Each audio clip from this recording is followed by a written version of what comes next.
Hello and welcome to Ignited Minds. Today we all are here to discuss the Hindu newspaper analysis of 30th of July 2024. We at Ignited Minds take care of all of these news articles which appear in the Hindu daily, and we at Ignited Minds are dedicated to give you both prelims and mains perspective of these editorials. Not only do we discuss these editorials in prelims and mains perspective, but we also cover the static portion of these news articles along with their current dimensions. So, before we start this discussion, I want you to understand that these 12 news articles are very much important for your exam. And what is the correlation and how we are going to cover them? The human failure art editorial and this headline of students drowning in ORN of Delhi is something which we will correlate, and then we will discuss this along with the urban floods menace in India. There will be a broad discussion on this news. Further, we will also see the potential of Mekedatu project and what are the issues with respect to Tamil Nadu and Karnataka distress. There is a short discussion on India and China about the human productivity and how many visa are we allowing to Chinese people and how much they can add to our productivity at large. Further, we will also see the dimension of machine learning when it comes to the large language models. Okay. Next, there is an explained editorial in the explained section of the Hindu which talks about the laws and authority of state legislatures to tax the mining activities in them. We'll also see how many states are there in India which are mineral rich, and when they start taxing these mines, how much revenue will they get. Further, there are some prelims oriented news like MQ-9B UAV, a drone which is also known as the Sea Guardian. We'll also see the employment report which was published by ILO and is now being opposed by India. There is an RBI report on the digital revolution in India's finance sector. So let's begin the discussion with our UPSC prelims PYQ which was asked in UPSC 2024. ये जो prelims का question आया था 2024 में, this question talks about three countries, Argentina, Sudan and Turkey. It mixes, this question is a mix of three continents. ठीक है, तीन continents की तीन कंट्रीज है और तीन कंट्रीज डिफरेंट डिफरेंट टाइम्स पे न्यूज़ में थी, और यूपीएससी ने क्वेश्चन ऐसा बनाया कि एक बच्चा अगर वो बस करंट अफेयर्स की मैगजीन पढ़ता है तो वो शायद इसको कनेक्ट ना कर पाए, बट जो बच्चा कंटिन्यूसली द हिंदू का आर्टिकल पढ़ता है वो इसको कवर कर सकता है. Because I remember that last year मैंने ये एडिटोरियल डिस्कस किया था जिसमें वर्ल्ड क्राइसिस के बारे में डिस्कस किया गया था. वो एडिटोरियल जो था उस एडिटोरियल में सारी कंट्रीज का क्राइसिस कंबाइनली डिस्कस किया था द हिंदू न्यूज़पेपर ने. ठीक है, I will also show you that how many times does these countries popped up in the newspaper of the Hindu. So the correct answer was only two pairs were correct, and Turkey did not rescind its membership to NATO. ठीक है, that is something which we need to understand. ठीक है कि Turkey और NATO का ऐसा कुछ scene नहीं बना था. But yes, Argentina was facing its economic crisis with around 270% of inflation in its domestic market. We also saw the chaos and coups happening in different countries of Africa, in which there was Sudan, there was Mali, there was the entire northern belt of African continent had this thing in common. You'll see over here that Argentina came up in news multiple times, with America talking about it, with the other countries talking about it, the finance, the mess in finance and the crisis which Argentina was facing. Further, Turkey approved the Sweden's NATO membership. So the twist here in the question was कि इसको उल्टा करके बोला था कि Turkey ने membership छोड़ दी, जबकि Turkey is the one which was approving the membership of NATO, of Sweden and NATO. Further Sudan के ऊपर भी बहुत सारे आर्टिकल्स आए थे about the ethnic clings in Sudan, about the war which is going in Sudan. In the explained section also we discussed Sudan, the food crisis which happened in Sudan. All of these were discussed in detail in Hindu newspaper. हमें ये समझना है कि हम अगर newspaper को continuously follow करते हैं तो हमारे लिए कितना ज़्यादा बेनिफिट होने वाला है इस चीज़ का। The point here is this we already discussed that what was it, कि टर्की ने ऐसा नहीं किया था, उन्होंने मेंबरशिप छोड़ी नहीं थी नेटो की। Turkey today is considered to be a Trojan horse, and it usually blocks the consensus decisions of NATO in its meetings. Now, beginning the discussion, and the discussion started with the newspaper itself. In the headlines, we all know this thing that the student community in old Rajendra Nagar of Delhi, primarily known as Mecca and Medina of this UPSC hubs, and UPSC coaching and the factory of IAS officers, ठीक है, is going through a mess currently, because you might have seen news articles, you might have seen news channels now talking about it, कि कितना ज़्यादा वहाँ पे rent है, कितना ज़्यादा ORN में मेस है, कि रोड्स ठीक नहीं है, ड्रेनेज ठीक नहीं है, आपको अंडरग्राउंड लाइब्रेरीज में सफोकेटिंग कंडीशंस में पढ़ना पड़ता है। आज तक में एक रिपोर्ट आई थी कल जो उनने DNA प्रोड्यूस किया सुधीर चौधरी ने।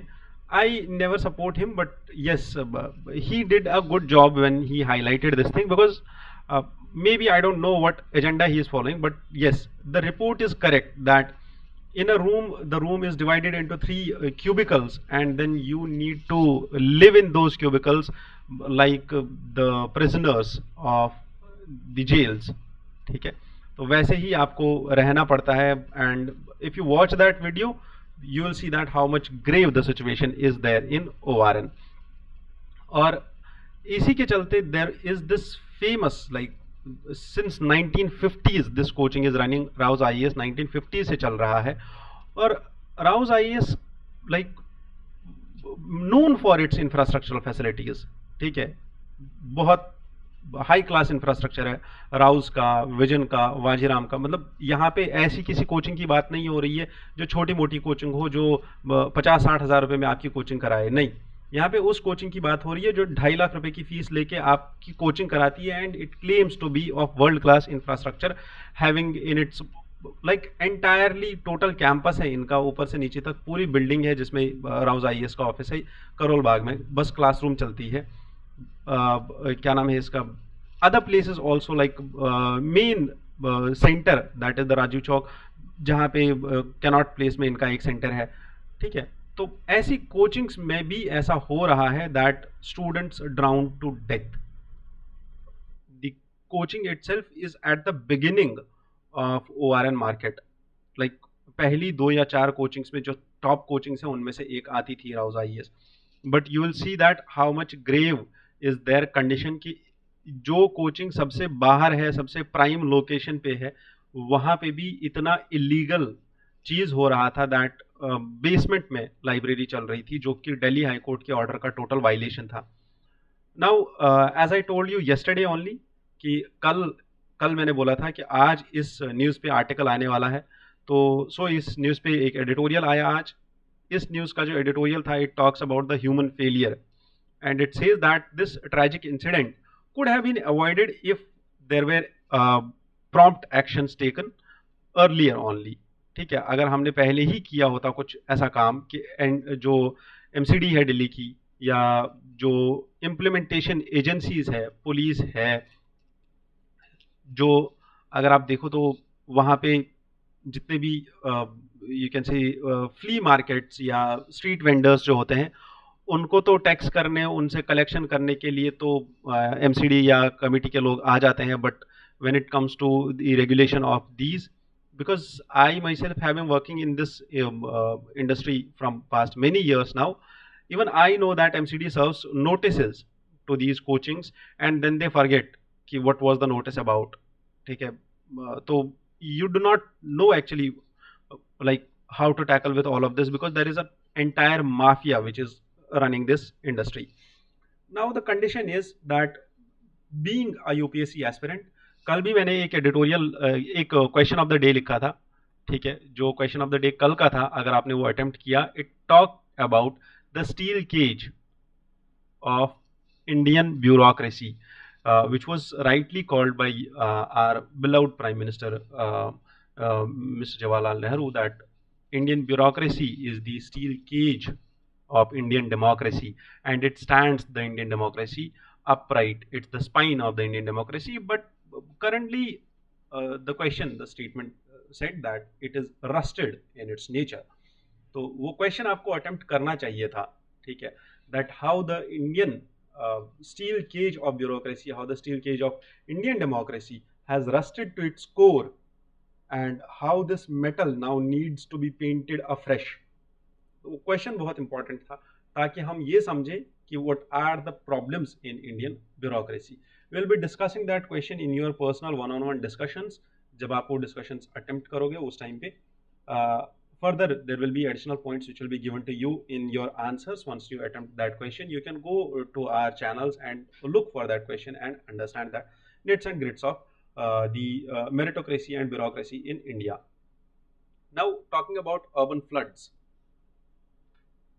ठीक है, you'll see that New Delhi में there was this New Delhi master plan for 2041 to reform and to make Delhi a world-class city with because it's the capital city, and we actually wanted this कि दिल्ली का infrastructure increase हो, दिल्ली का infrastructure अच्छा हो, Delhi should be transit oriented development hub, ठीक है. तो there is this master plan for Delhi 2041 which we should understand that it talks about the regeneration of residential areas, vertical mixed use, walkability, blue green policy, unauthorised colonies को ठीक करना, residential colonies बनाना, disaster management पे काम करना.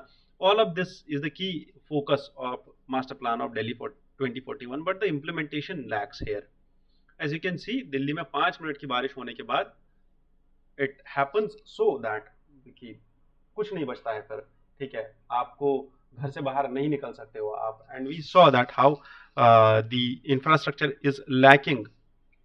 और किस चीज की वजह से अब ये हो रहा है, दैट वी विटनेस्ड कि 2 हफ्ते में ऐसी ट्रैजिक इंसिडेंट्स हो गए जिसकी वजह से 4 लोगों की मौत हो गई यहाँ पे, ठीक है. The protest is still going on, ठीक है, पूरी कम्युनिटी प्रोटेस्ट पे है, अभी भी इसी चीज को लेके प्रोटेस्ट चल रहा है दैट दिल्ली के इस मार्केट को रेगुलेट किया जाए अच्छे से.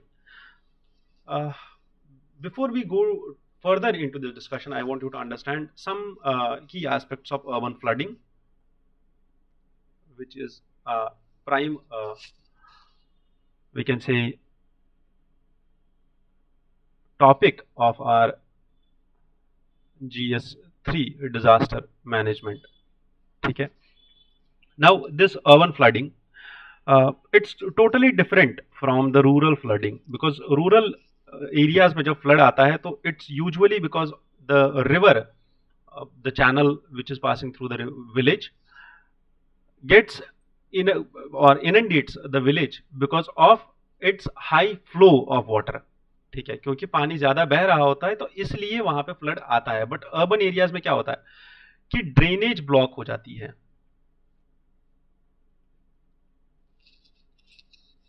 Once this drainage gets blocked, that causes the floods.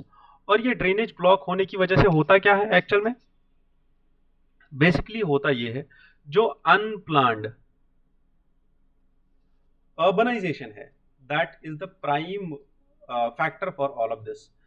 You might have heard of Bengaluru, Mumbai, Kochi, Kerala facing similar problems. Even a 13 centimeter of rainfall in Bengaluru causes a flood. Even a 94 centimeter of rainfall in Mumbai causes flood, which led 1,000 people die. Basically, the reasons for this urban flooding is rapid urbanization, और rapid urbanization की वजह से ही ये हो रहा है. and we should understand that we are about to face a 600 million people who will be living in urban areas soon enough, around 600 million people. What constitution talks about is 74th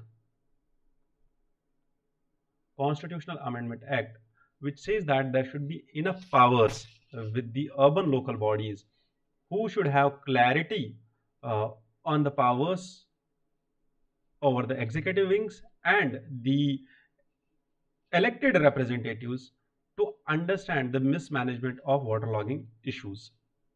इसके साथ साथ climate change is also one of the prime issue जो यहाँ पे discuss किया जा रहा है. Delhi, if you talk about, is particularly facing, like, you can't imagine how many issues are there. Like in the past month, we have seen that Delhi witnessed, or this capital city witnessed, that urban heat stress. ठीक है, उसके साथ साथ not only that, the urban heat island issue. ठीक है, and not only urban heat island issue, but there is electricity outage. So this urbanization and the challenges to urban development in India are massive, and these need to be tackled with care. Next important article talks about the Mekedatu project, and Mekedatu project, the news article says, will ensure the Kaveri water for Tamil Nadu even in the distress years. क्या मतलब है इसका, और Mekedatu project कैसे काम करेगा और ये तमिलनाडु के लिए कैसे पानी लेके आएगा even in the distress years. ठीक है, मेकेदातु कहाँ पे है, किस रिवर पे है, और मेकेदातु प्रोजेक्ट असल में ड्रिंकिंग वाटर प्रोजेक्ट है. क्या है? ड्रिंकिंग वाटर प्रोजेक्ट है. It balances the reservoir capacity. Mekedatu project is a 9,000 crore project which is proposed in Ontigundulu district of Karnataka. Project site जहाँ पे मेकेदातु रिवर बनेगा, ये प्रोजेक्ट बनेगा, is at the confluence of Kaveri and multiple tributaries. The prime tributary of Kaveri river is Arkavathi. ठीक है, Arkavathi river.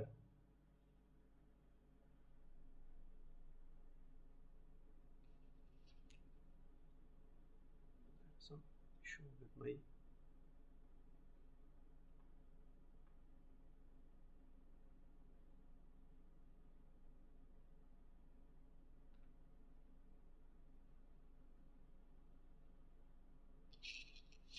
so this Arkavathi river, as you can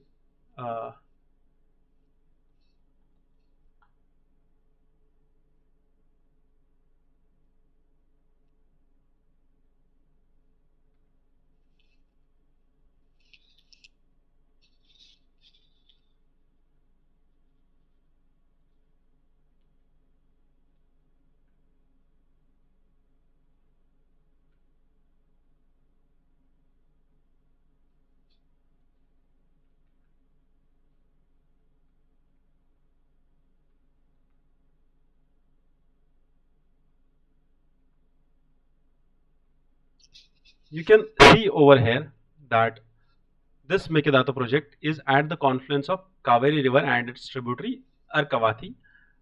This is aimed to ensure drinking water to Bengaluru and its adjacent areas. The project will also generate a 400 megawatts of power.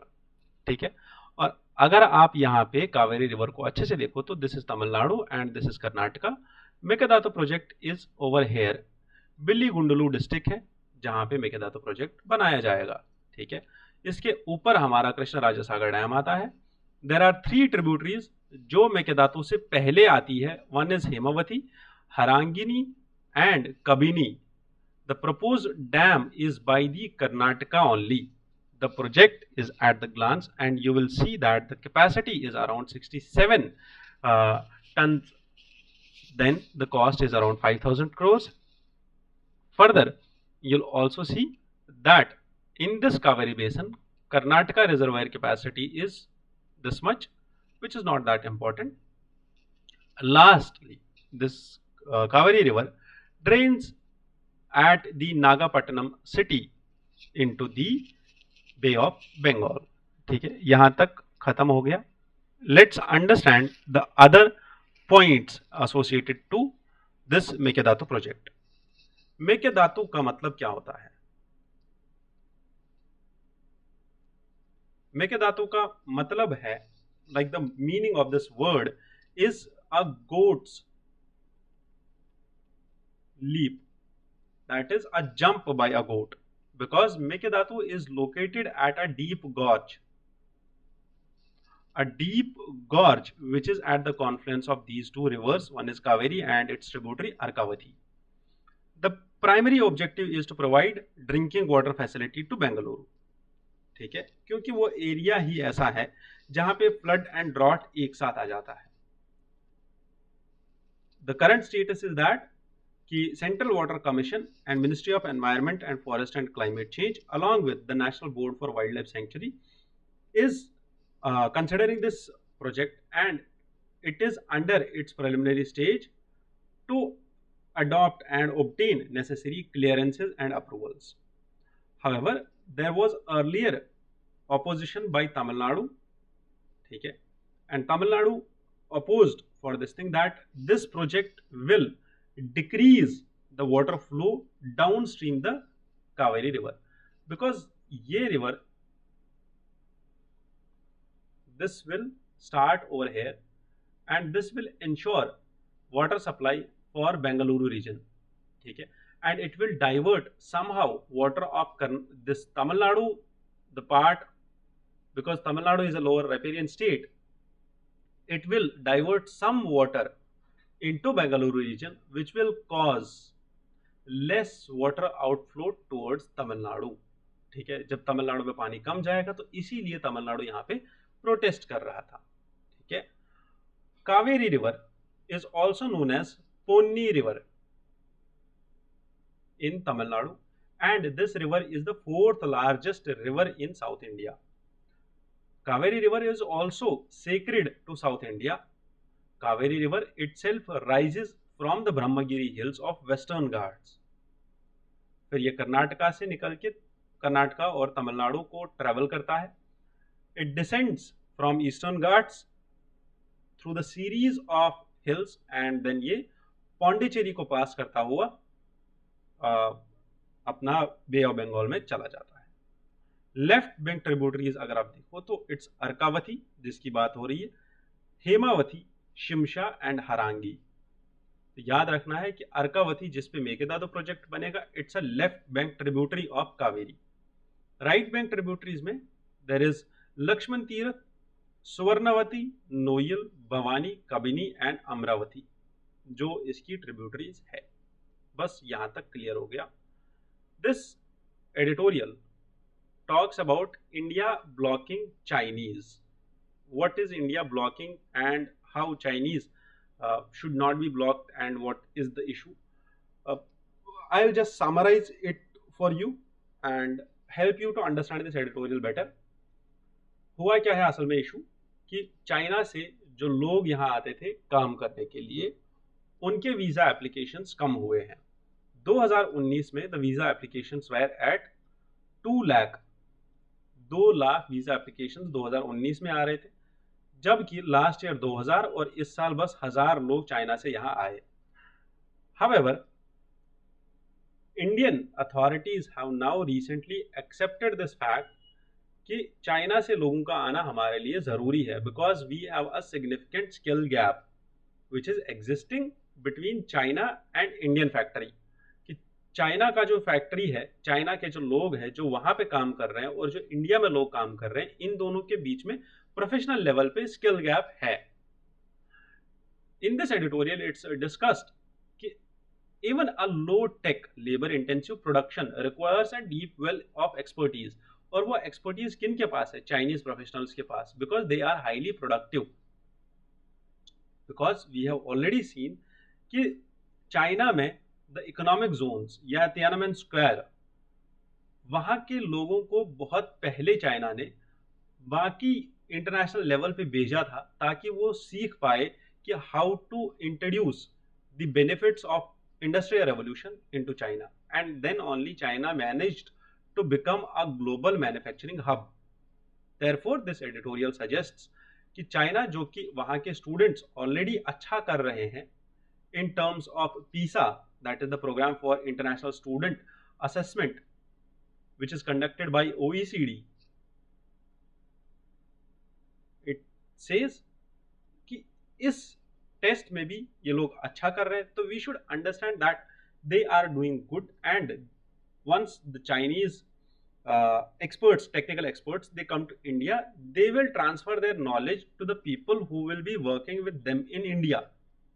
तो इसीलिए India को ये समझना चाहिए, because our IITs are still struggling to find job, IITians. ठीक है, India has all but missed the Chinese +1 window. Mexico, due to its strategic location, and Vietnam, which is well located and possessing an exceptional human capital, seized this opportunity. ये यहाँ पे जो paragraph लिखा हुआ है last में, this is important paragraph, और ये हमें समझना है that because of the countries like Vietnam and Mexico, they understood the fact कि उस टाइम पे उनको जरूरत थी कि उनको स्किल प्रोड्यूस करना था into their human capital, but India could have acquired this thing from China. However, we just lagged on it because of the international, you can say the discourse which was going on there. उसकी वजह से भी, and there was apprehensions in foreign policy about China, उसकी वजह से भी ये दो चीज़ों को मिस नहीं करना था. Now the important point for us is कि जो हम नोट्स में रखें, that is this significant skill gap which is between Chinese and India's. This difference between Chinese professionals and Indian professionals, and how much important is it to understand the fact that there is deeply discouraging visa prospect between China and India. ठीक है, तो हमें उस narrative के साथ नहीं जाना है जो न्यूज़ चैनल्स पे चल रहा होता है कि चाइना को हटा दो नक्शे से. नहीं, वैसे नहीं कर सकते हम. ठीक है, now talking about this editorial. ये जो एडिटोरियल है ये बहुत इंपॉर्टेंट एडिटोरियल है. ठीक है, ये एडिटोरियल बात कर रहा है किस चीज़ के बारे में, कि जब आप ये चीज़ सीखते हो, ठीक है, ये चीज़ समझनी है कि ये एडिटोरियल किस चीज़ के बारे में बात कर रहा है. ये एडिटोरियल बात कर रहा है हमारा एक ऐसे कंडीशन के बारे में जो बहुत ही इंपॉर्टेंट है. Why is it important? Because see, once you understand the fact that a machine, ठीक है, once it learns something, it cannot unlearn it. Like, जैसे आपको अगर मैंने अपना नाम बोल दिया और मैंने बोला ये जो नाम है मेरा ये आप भूल जाओ, तो हो सकता है आपके पास ये कैपेसिटी ना हो कि आप अपने दिमाग में जाके उसको इरेज कर दो, है ना. However, अगर एक कंप्यूटर में मैंने कोई फाइल सेव कर दी और मुझे ऐसा लगा कि ये फाइल सेव नहीं करनी चाहिए थी कंप्यूटर में, तो मैं चाहूँ तो मैं इस फाइल को डिलीट कर सकता हूँ इस कंप्यूटर से कभी भी, है ना. But when we talk about the issue of learning and unlearning in terms of the machine, large language model machines, artificial intelligence, तब ये चीज़ सिग्निफिकेंट हो जाती है. Because once it teaches itself the human capacities, then it will be difficult for humans to understand it back and control it. The concept of machine unlearning as a potential solution to some of the challenges which is posed by machine learning. What is the problem actually? Machine learning में बहुत ही vast amount of data है, ठीक है, and this data to correct, complete, update and erase the sensitive information is the main issue. इसमें से, क्योंकि sensitive information जो है, once it gets this sensitive information, you can not imagine that how the prompt which is entered into this large language, for example this model ChatGPT, Claude, Gemini, once it learns about the Indian demography, for example, ये understand कर रहा है कि दिल्ली के लोग, because it has access to your location, क्या search कर रहे हैं in terms of food, how much food are they eating, what kind of food are they eating, ठीक है, उस फूड में क्या क्या इंग्रेडिएंट्स है, और किस लोकेशन के लोग, नॉर्थ दिल्ली के लोग, साउथ दिल्ली के लोग किस टाइप का फूड खाना पसंद करते हैं, उसमें इंग्रेडिएंट्स कितने लगते हैं, किस टाइप के इंग्रेडिएंट्स लगते हैं, और कितना ज्यादा जरूरी है उस चीज को समझना। वंस यू अंडरस्टैंड दिस, ठीक है, कि ये जब चीज एआई ने सीख ली कि इस रीजन के लोग किस टाइप का खाना खाते हैं, उसमें कौन से इंग्रेडिएंट्स लगते हैं और उन इंग्रेडिएंट्स को सोर्स कहां से किया जाता है, then you should understand this कि ये एआई अब एक ऐसा प्रॉम्प्ट दे के ऐसी इंफॉर्मेशन निकाल सकता है जो just by adulterating one single ingredient can affect the health of the whole region. And how much important is this information? इतना ही नहीं, ये भी पता कर सकता है कि अगर आप लार्ज स्केल पे लोग इसको प्रॉम्प्ट दे रहे हैं, लाइक डायबिटीज के कॉजेज, डायबिटीज के treatments at local level, at home, तो तब आप समझ सकते हो कि once it gets this information about diabetes and it sees कि लोग कितना बिहेव कर रहे हैं और डायबिटीज का कंसर्न कितना है लोगों में, then it can use that information, provide such you can say information to the one who is seeking information from it, और इतना ज्यादा इंफॉर्मेशन ये निकाल सकता है, then that information is being used to directly target these people by the health care providers, कि insurance बेच दो डायबिटीज़ के नाम पे, डायबिटीज़ के नाम पे फेक मेडिसिन बेच दो, और किस एरिया में बेच सकते हैं ज़्यादा मेडिसिन, और किस एरिया में रेगुलेशंस है डायबिटीज़ को लेके, कितने न्यूज़ आर्टिकल्स आ गए about arrest of people when it comes to the medical violations, ठीक है, तो ये सारी इंफॉर्मेशन निकाल सकता है, that is something which is important. Now the author here says कि यहाँ पे एक ऐसा मॉडल है, machine unlearning model, which is provided by Chow and Yang. These are two programmers who found this way by which machines can forget data from the trained AI models. This is an algorithm जो normal machine learning programme में add किया जाता है और उससे identify होता है और डिलीट हो जाता है वो डेटा जो सेंसिटिव इंफॉर्मेशन हो। इतना हमें समझना है मशीन अनलर्निंग क्या होती है, बस हमें ये समझ में आ गया और हमें इसको याद रखना है, that what is machine unlearning. Why is it needed? Because data leakage, risk to data poisoning by hackers, जो मैं अभी तक डिस्कस कर रहा था, डेटा पॉइजनिंग, ठीक है। How it can be implemented? Private players भी इंप्लीमेंट कर सकते हैं डेटा फिड्यूशियरीज के थ्रू, पब्लिक प्लेयर्स भी इंप्लीमेंट कर सकते हैं, गवर्नमेंट ऐसी पॉलिसीज लेके आ सकती है, गवर्नमेंट बोल सकती है कि हम इन चीज़ों को अलाउ नहीं करेंगे, इन चीज़ों को अलाउ करेंगे।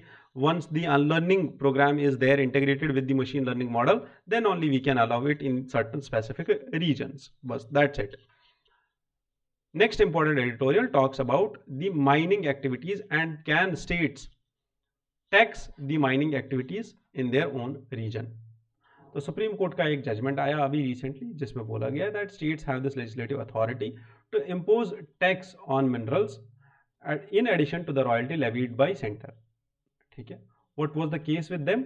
The section 9 of 1957 Act is discussed over here, and उसके साथ साथ we will see the entry 50 of state list, and we will also see the corresponding entry, that is entry 54 into the union list about mining, ठीक है। तो mining से related if you see coal and iron deposits in India are located in these regions, ठीक है। You can take a screenshot of this and make a map for your own self that where are the prime coal and iron deposits located in India. Further, the Supreme Court's ruling talks about the royalty which is levied by center and the taxes which state can levy easily. Okay. It says that the ruling was made by an 8:1 majority, जिसमें ये बोला गया था, majority जजेस जो थे उन्होंने बोला दैट स्टेट्स के पास ये लेजिस्लेटिव अथॉरिटी है कि वो टैक्सेस लगा सकते हैं on minerals and mineral mining.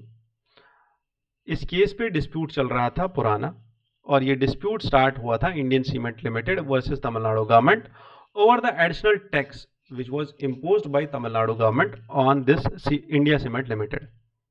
1989 की ये रूलिंग थी जिसमें बोला गया था कि नहीं, स्टेट्स के पास ये पावर नहीं है कि वो टैक्स लगाए. However states can only collect royalty over the mining activities. यहां तक क्लियर है. उसके बाद 2004 और 2011 में फिर से सुप्रीम कोर्ट ने rulings they the and bola that case was referred to larger benches. Case should be referred to larger benches, and now this case was referred to a majority bench of 9 judges. Earlier जो judgment आई थी उसमें शायद 5 या 6 judges थे और I guess 7 judges थे उसमें. I do not remember the number of judges, but yes, अभी के जो judges थे they were 9.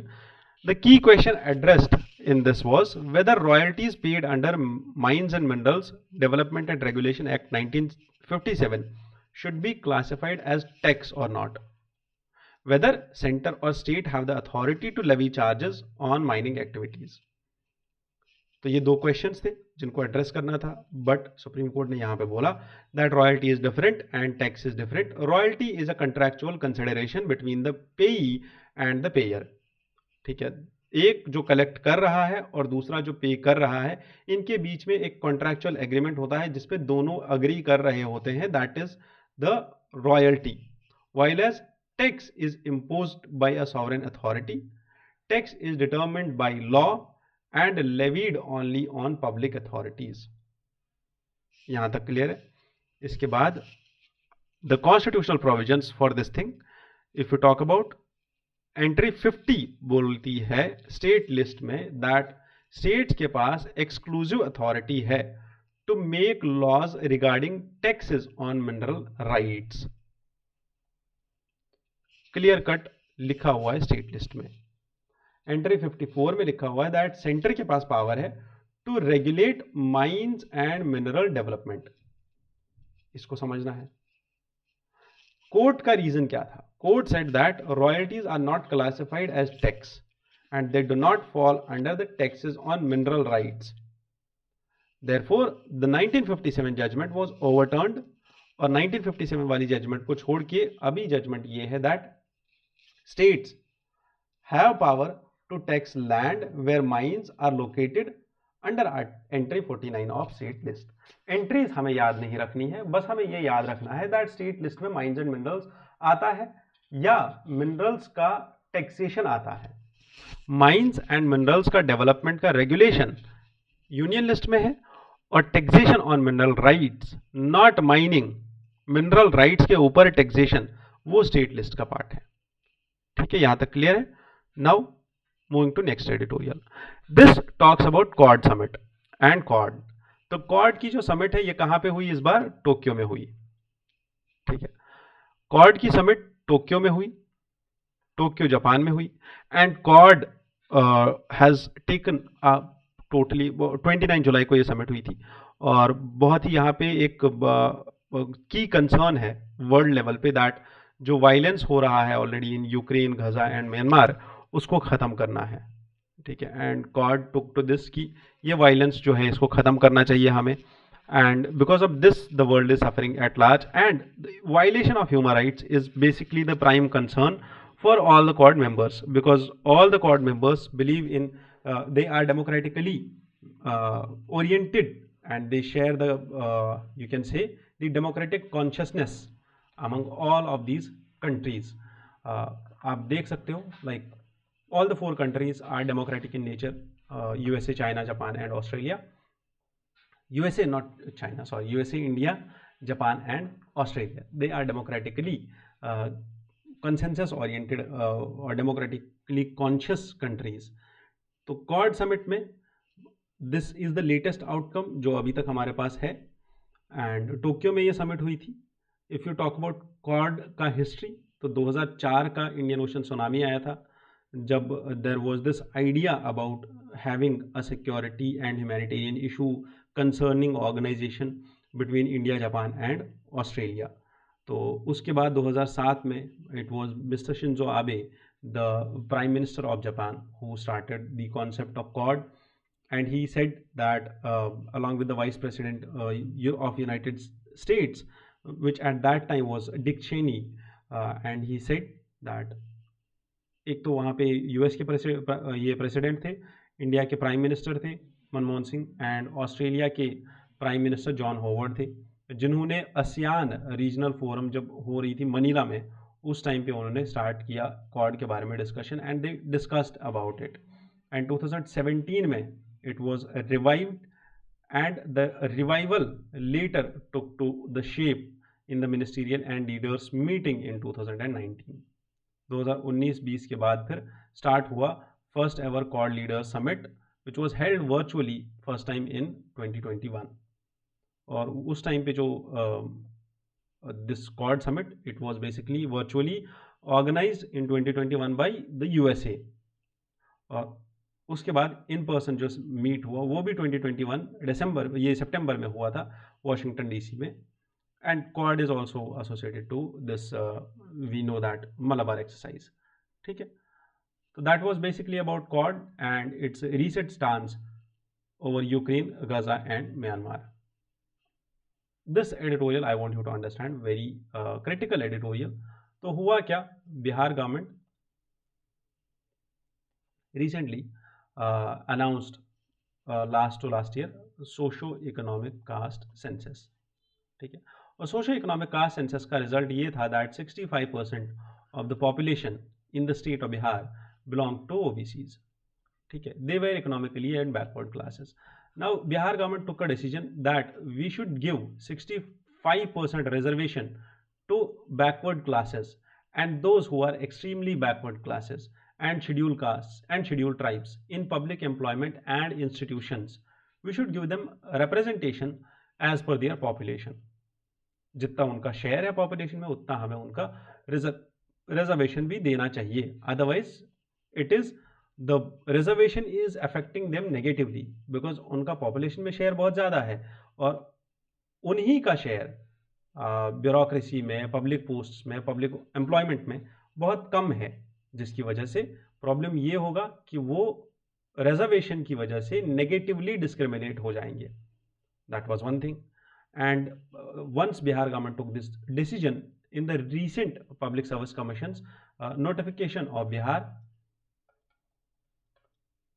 Public service commission का जो नोटिफिकेशन आया था बिहार में, उसमें भी ये चीज मेंशन की गई दैट 65% रिजर्वेशन, ठीक है.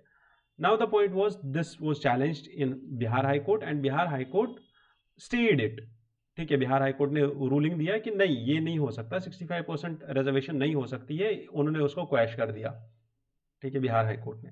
But this was challenged, this judgment of Bihar high court was challenged in supreme court, और सुप्रीम कोर्ट ने भी इस जजमेंट को बोला कि हम इस जजमेंट पे स्टे नहीं लगाएंगे, हाई कोर्ट का जजमेंट वैलिड है, ठीक है.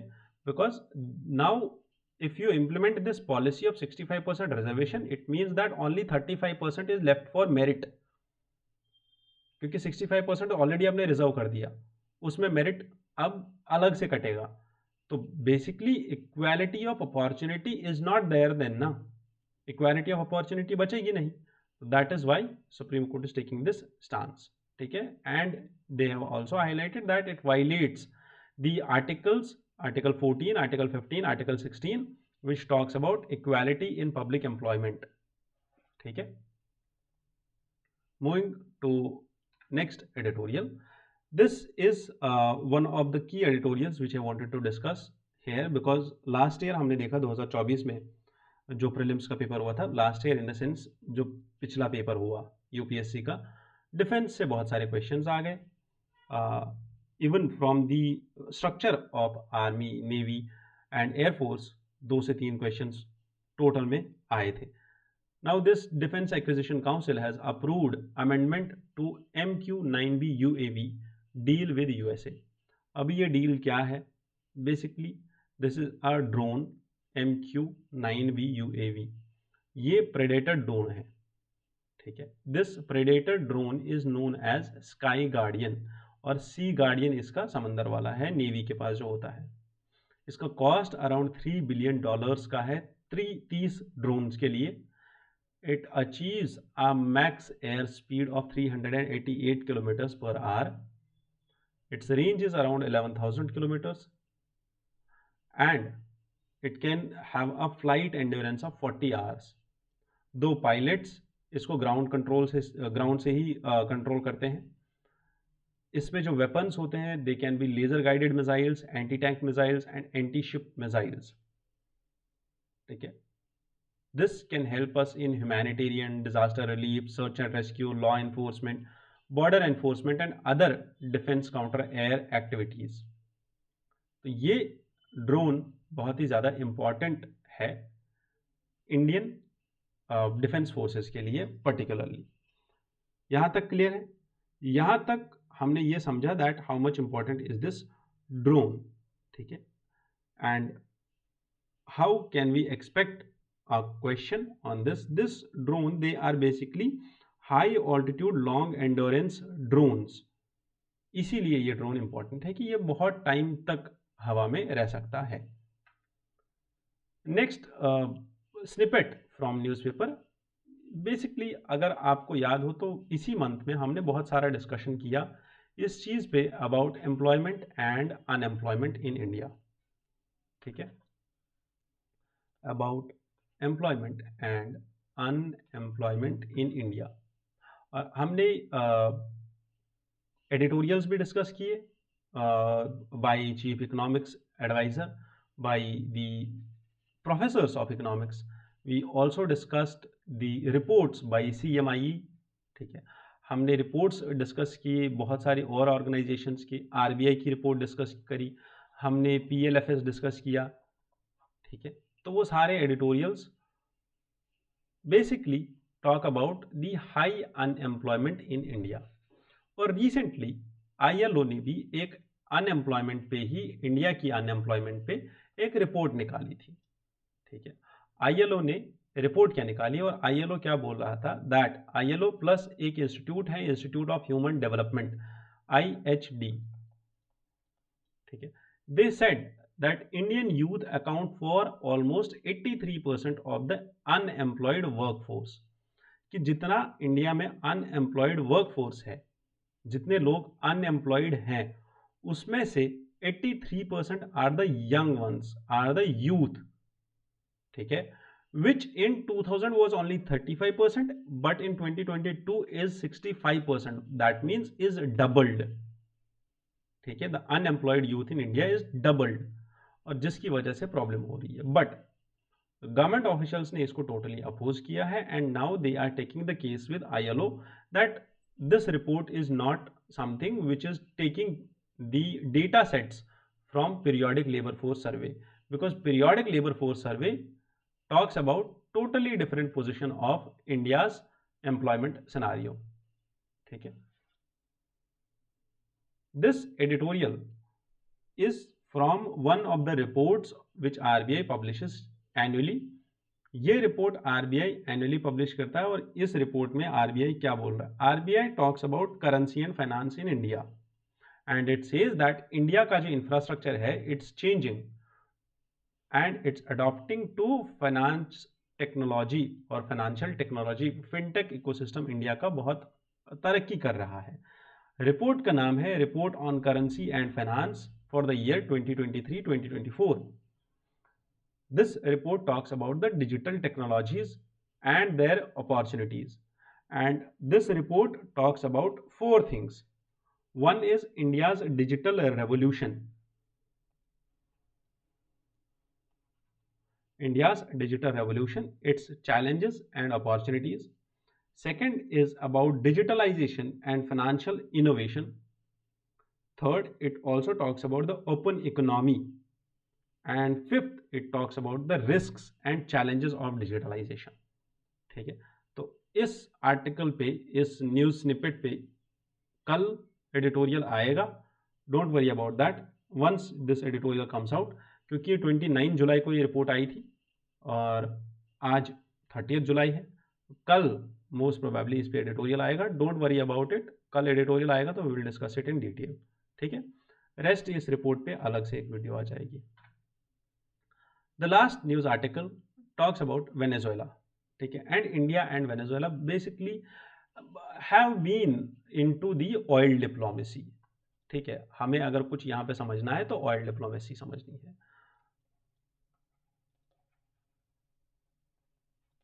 Venezuela is such a country जहां से तेल एक्सपोर्ट बहुत ज़्यादा होता है, ठीक है। एंड वेनेजुएला में recently crisis, because you know that these all of these countries, whether that is these countries of Africa और South America or the West Asia have been usually uh, you can say a prime location where the foreign powers who tend to start and who tend to twist their politics internally, how they want those regimes in these countries which will favor their economic perspective, ठीक है। वो उन countries का साथ, वो उन parties का यहाँ पे साथ देते हैं जो for example USA, for example Russia, for example China, इनकी इकोनॉमिक नीड्स को या इनकी इकोनॉमिक पॉलिसीज को यू कैन से सब्सक्राइब करे, ठीक है। Now there was a like we all know the regime change twists in Iran, we all know the regime change twists in South America, Africa, there is coup, I already told you कि पिछले एक साल से coup चल रहा है इस पूरे रीजन में, है ना, अफ्रीका के रीजन में। Now point here is to understand the internal politics of Venezuela, ठीक है। तो basically United States, USA was recognizing Juan Guaida. Juan Guaida, he was one of the contender and he was being recognized by USA as legitimate president of Venezuela, ठीक है। Plus इसके साथ साथ कुछ European union के Nations भी थे like France, Britain, Germany and Spain, जो इसको रिकॉग्नाइज कर रहे थे, ठीक है। किसको? हुआन गुआडा को। However there were other countries like Russia, Turkey, Iran and China who basically were in support of Nicolas Maduro. Nicolas Maduro was supported by all the, you can say, countries who basically are Russia, Turkey, Iran and China, who are anti-West, the Eastern countries, and the Western countries, they were supporting the other one. This news article talks about Maduro declared as winner of the disputed Venezuelan election, and the election authority of Venezuela has said that the incumbent has got 51.2% votes, that is the majority, and now he will be elected as the president of Venezuela.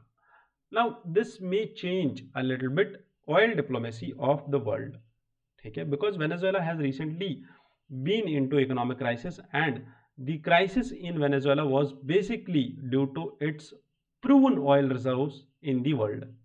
Despite of its high reserves, it was not able to utilize and channel those resources into the world economy. That was the prime issue with Venezuela, and now we will see an entirely different dimension, and we need to wait for India to play its move with respect to Venezuela.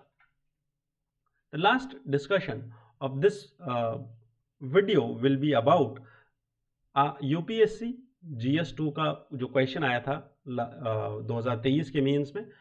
This question asks and wants the students to discuss the role of presiding officers of the state legislature.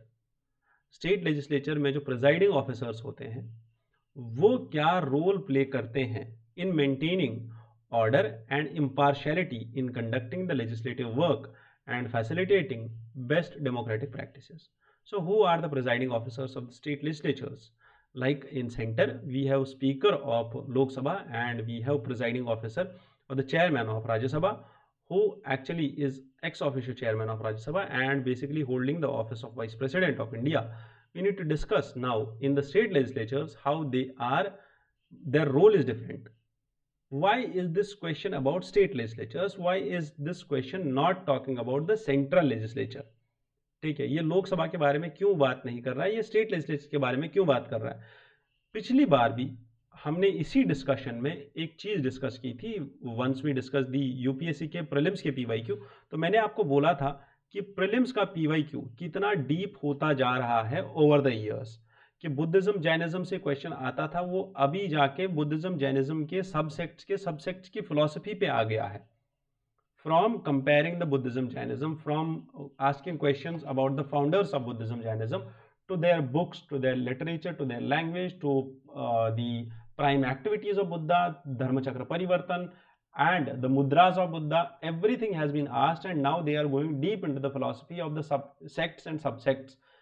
Prime to that, you also need to understand Buddhism Jainism में इतना level नीचे गया है questions का, not नीचे गया है, deep गया है लेवल, दैट कि बुद्धिज्म जैनिज्म से क्वेश्चन ये आता था दैट फॉरेन ट्रेवलर्स कौन आए इंडिया में. Now the question in 2024 was that कौन बुद्धिस्ट ट्रेवलर इंडिया से चाइना गया. ठीक है, and then what he did in China, that was asked.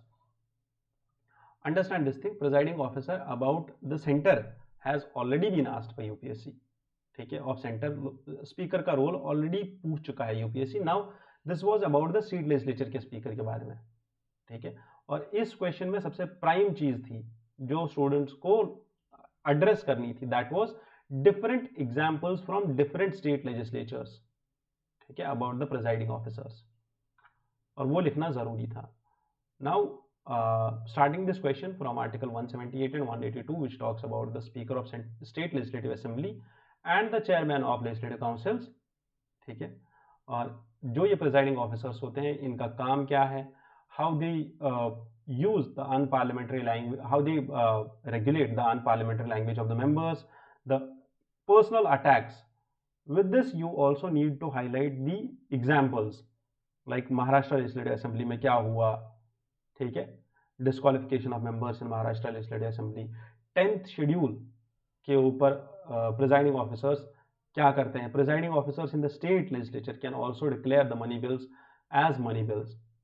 ठीक है, केरला स्पीकर का fair representation initiative. These things should be discussed in detail in this question. With this I wish you all the best. Thank you for tuning in here in to this discussion. जय हिंद.